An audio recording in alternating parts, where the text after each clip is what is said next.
السلام عليكم أحبائي.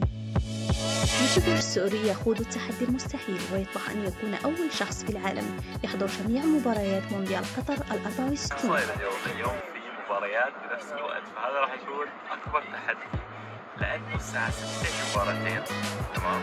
يعني خلال 90 دقيقة بدي أحضر الاثنين، بعدين 10 بدي يكون في مباراتين، خلال 90 دقيقة بدي أحضر الاثنين. مسافات، زحمة، لا سمح الله مشاكل،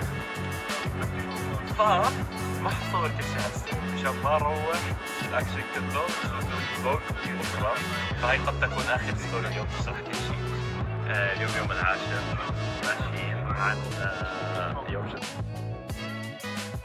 أسامة مروة 26 عام، صانع محتوى من سوريا، يعيش الآن في دبي.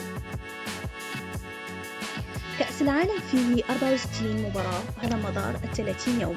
أسامة مروة سيحاول إحضارهم جميعا من داخل الملعب، فهذا التحدي صعب أو شبه مستحيل، لأن عدد مباريات تلعب في أوقات قريبة أو في نفس الوقت.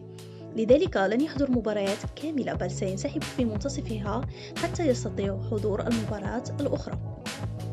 أسامة مروة ينقل عبر حسابه في مواقع التواصل تفاصيل هذا التحدي طيلة أيام المباراة.